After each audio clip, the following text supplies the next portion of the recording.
What is up, guys? Rick Kakis here. Thank you so much for joining me, and today we've got some brand spanking new Destiny 2 news, courtesy of the Bungie weekly update that has just released, as well as a big update that came out yesterday. And so, let's get started.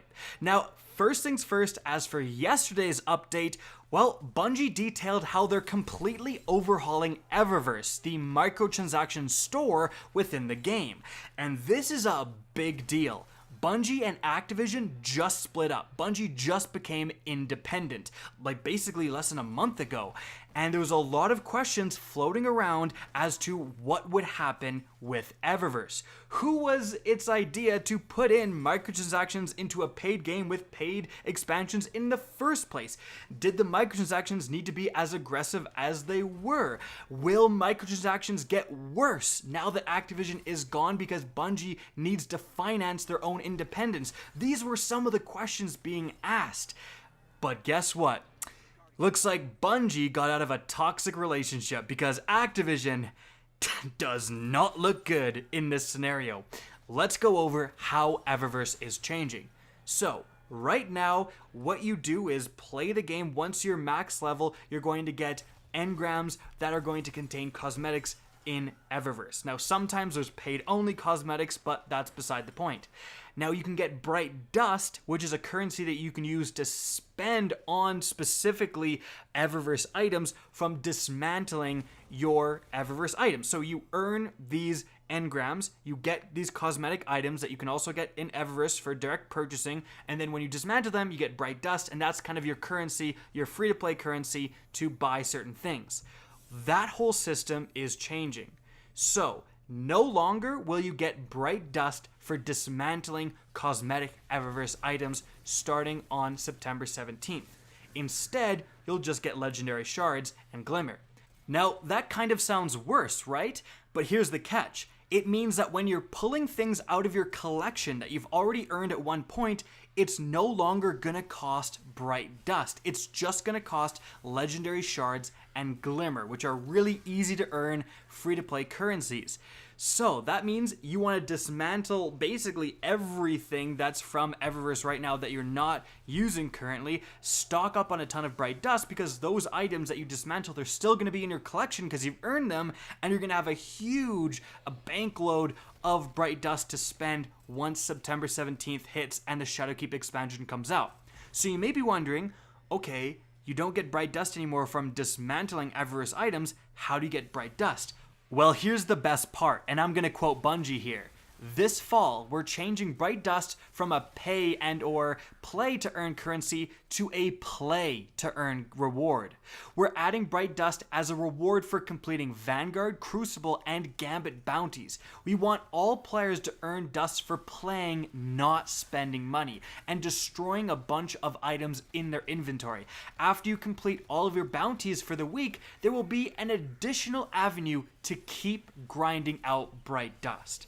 Wow. So no longer are you going to be short on bright dust if you're not someone who's spending money on those engrams and then just sharding everything. And it does suck to constantly have to delete your collection of Eververse items to afford the few things like exotic things that you do want.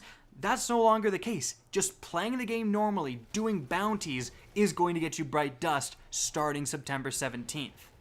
And if that all wasn't good enough, Bungie also improved the kind of problematic system of Eververse armor. This has always been a weird issue because the perks on Eververse armor couldn't ever be that good, otherwise it would kind of be pay to win if you were getting enhanced perks and so on.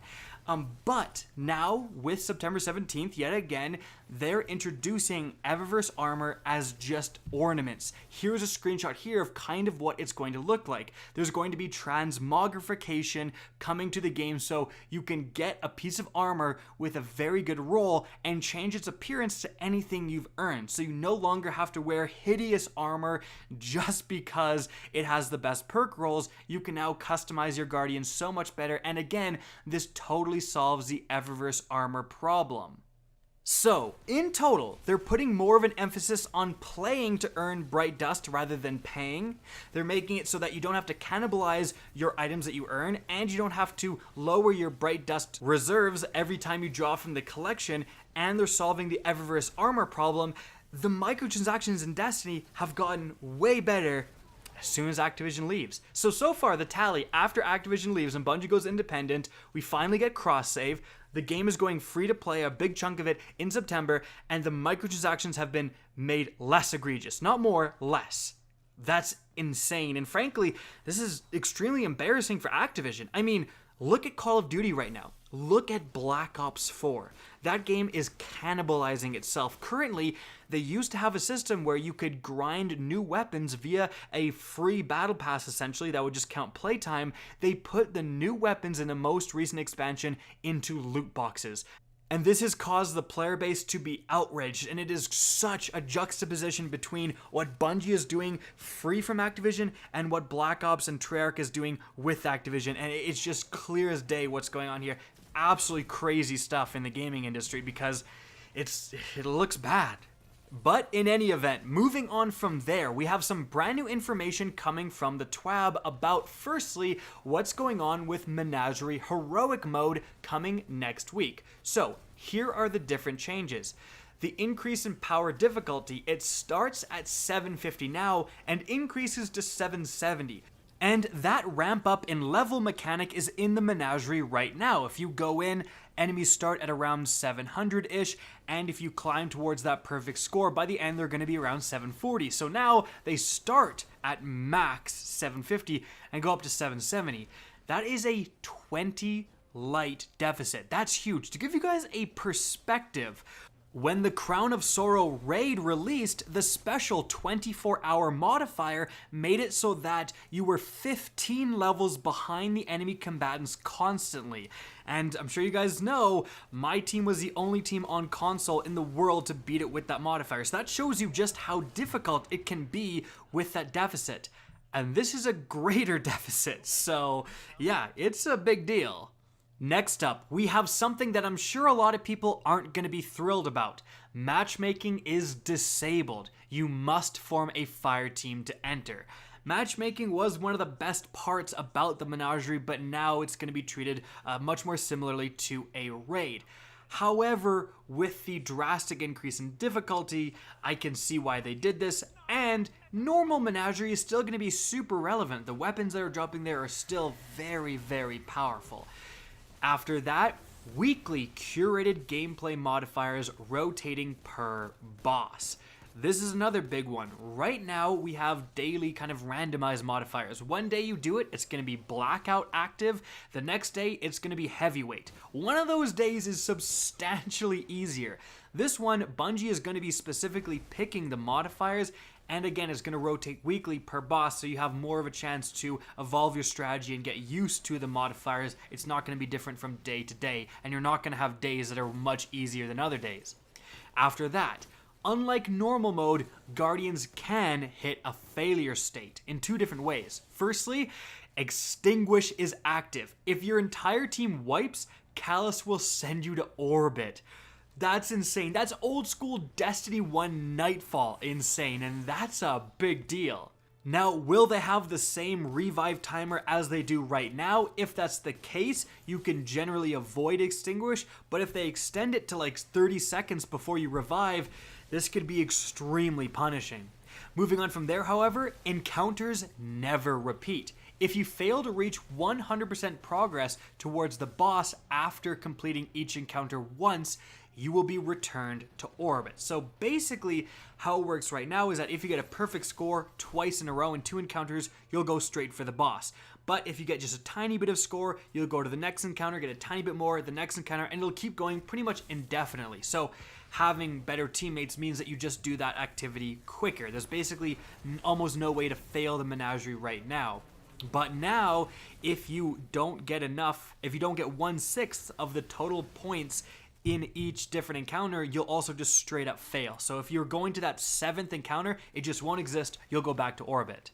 And lastly, heroic specific triumphs, rewards, and challenges await you.